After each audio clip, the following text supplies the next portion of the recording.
Welcome to the Whiskey Explorer. Thanks so much for tuning in for another episode, guys. And if this is your first time on the channel, if you could please do us a quick favor, hit that subscribe button, hit the like button, leave a comment down below, let us know what you think about this bourbon, and we'll get the conversation continued at the Whiskey Explorer. And if you haven't done so already, guys, also find me on Instagram at Whisky Explorer 1. Alright guys, and tonight we have a very fun kind of head-to-head. We've got a tale of two single barrels. We've got Knob Creek Single Barrel 9-year versus Knob Creek Single Barrel 9-year.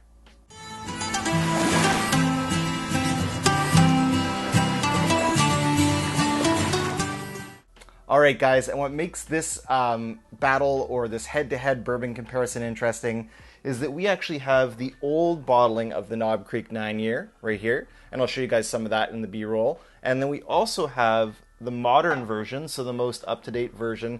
This barrel was just purchased actually just about a week or so ago. So we've got both versions. We've got the new label and the old label Jim Beam, and we're going to compare them and see if there's any discernible difference between the two single barrels. And that'll kind of give us an idea of how the Jim Beam spirit has evolved, if there is much of a noticeable difference, and will also kind of give us a little bit of an indication about how much kind of barrel variance there is in single barrels from barrel to barrel. All right, so this Jim Beam single barrel here, this one on my left, this one here, this bottling was probably from about 3 years ago. I want to say about 3 years ago, something like that, maybe 2.5. But this is the new kind of modern look. It's got the kind of, I don't know if it'll show up here on the camera. Oh, yeah, there we go. So it's got like the wavy kind of like as if the glass has been melted in a fire look. And then I think it's a much kind of classier and more elegant presentation style on the label itself. So there we go. All right, guys, so let's get into a nosing between the two. So go in here for a quick nose on the first. This is the old label 9-year. Cheers. Oh, and we want to take a quick, before I do that, we'll take a quick look at the color in the glass between the two. I'll hold them both up here for you guys. And you know what, guys? There is actually a discernible difference here. So this one here on the right, so in other words, the new variant, the new labeling, this one is slightly darker than the one on the left.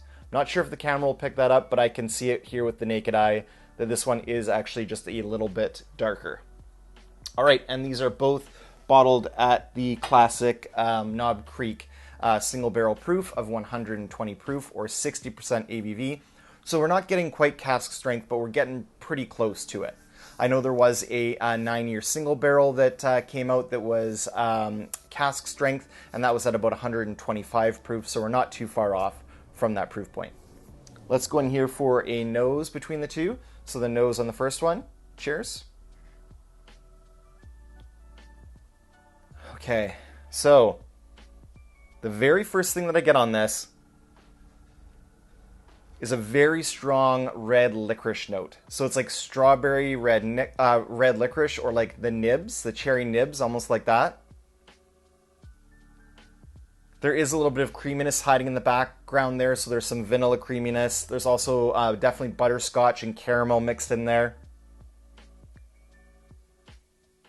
As well as there's actually a nice strong spice here, like a cinnamon spice. Very sweet though. This is very sweet and almost a candy sweetness on the nose here. In the middle of the nosing here, I kind of started to detect some wood presence. So definitely some oaky presence.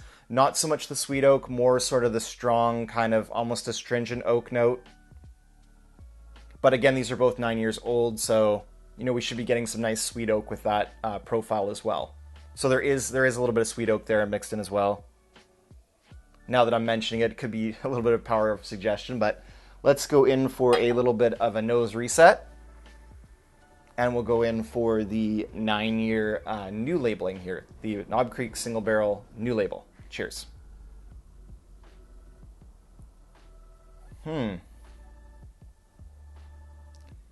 So definitely different on the nose. That's really interesting. So there's a discernible difference. I would say a decent amount of variation on the noses between these two. This one here is way more of the butterscotch, vanilla, toffee, caramel, brown sugar sweetness, all those kind of nice, rich, sweet bourbon tones, and definitely a lot less fruit on this one than on the first one. There is a slight bit of fruitiness, but you kind of got to hunt for it. It's at the very back. It's almost like a strawberry note, almost like an unripe strawberry note.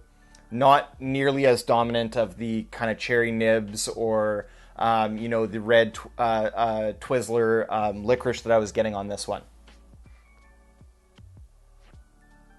There we go. So definitely getting that nice Jim Beam nuttiness profile that I wasn't getting as much in this one.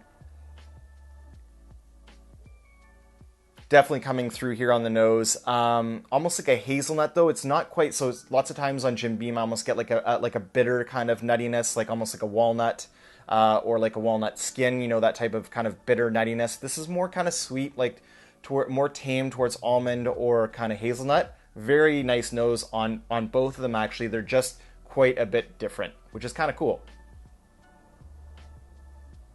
This one being the much more sweet caramel, butterscotch, vanilla, toffee, brown sugar, a little hint of that sweet nuttiness as well, and like a little bit of vanilla.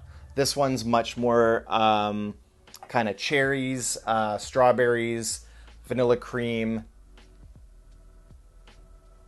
fruitiness. There is some caramel coming in there now. All right, guys, so we've determined they are pretty different on the nose. Let's go in for a taste and compare the palettes. So this is the first one, the Knob Creek 9 Old Label. Cheers.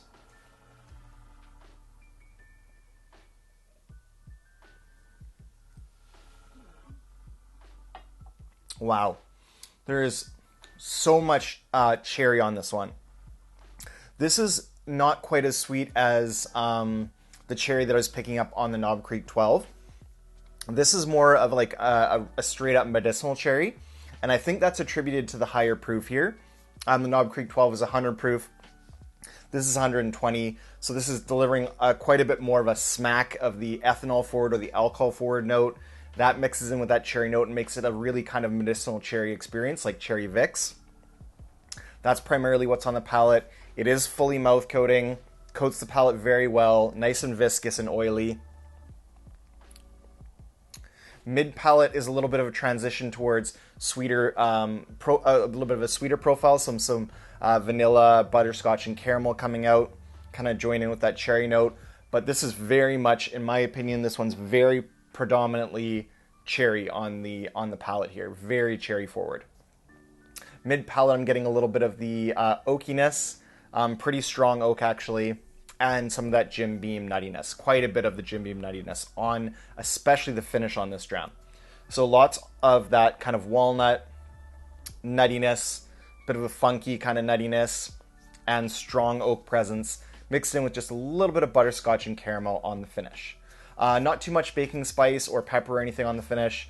Really more so sweet flavors. A little bit of that cherry, vanilla, butterscotch, and that nutty Jim Beam note. And the finish on this is quite long. I would say I would definitely call this a long finish. All right, let's go into the palate on the second one here. This is on the one that was a little bit more kind of butterscotch, caramel, brown sugar, kind of sweet profile forward. Let's go in and see if the nose matches the palate. Cheers.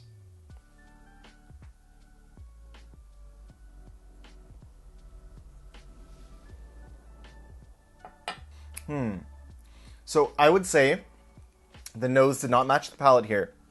I'm getting way more of a sweet kind of candied, deep, dark cherry note than I did on the nose.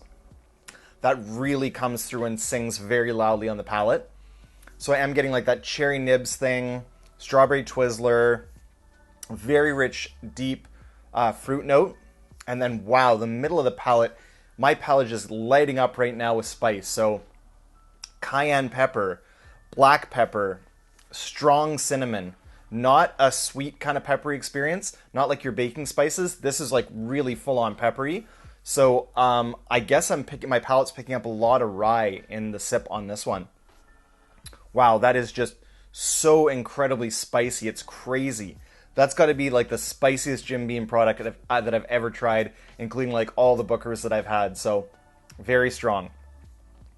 Middle of the palate, there's a shift to sweet oak, which I really like. I like to find that note in there. And then there is like vanilla cream mixing in with that deep dark cherry note. So way, way more of the kind of fruitiness and the cherry notes than what was on the nose in this one. And I would have to say, these palettes are actually very similar. I think these could have been like cousins in the rick house. Like, they might have been in the same rick house on the same rick, and then, you know, one of them's up here, you know, maybe on the rick, and then the other one's, you know, down and to the left or something. They're very, very similar in flavor profile, which is very interesting. I would say the difference being that this one has that mid palate full of spice, whereas this one doesn't have it. Let's go in for one more, just very quick comparison, guys. Here we go. So let's go on the first one on the palate. Cheers.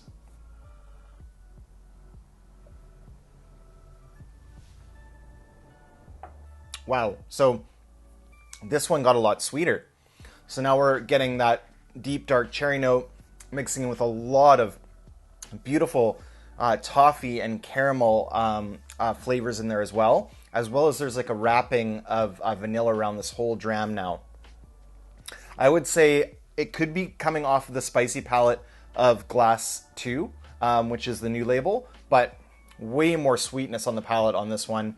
Really digging this. This is like caramel sauce covered, like deep, dark, rich cherries in vanilla ice cream.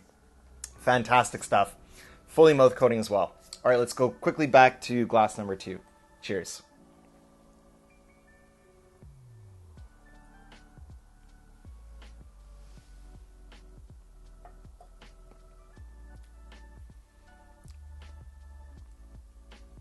Again, this leads with that deep, dark, sweet cherry note. Ooh. Ooh, there was something else there. Just after I kind of swallowed, and I was processing, kind of trying to talk to you guys as well, I got a really strong, nice, deep caramel note mixing in with that cherry note. Very similar to the way that this one did. So, man, these palettes are so close, guys. Again, now I'm getting that rush of those spices. So sharp cinnamon, cayenne, black pepper. It's lighting up my palate with those rye spices. And then a little bit of sweetness of the vanilla and cherry come into the finish as well. Again, this one's got the Kentucky hug going down. It's very viscous and mouth coating as well. Both of these are fantastic experiences. You honestly cannot go wrong with a Knob Creek single barrel, in my humble opinion. I'm getting a little bit of that deep, the Jim Beam nuttiness on the finish now.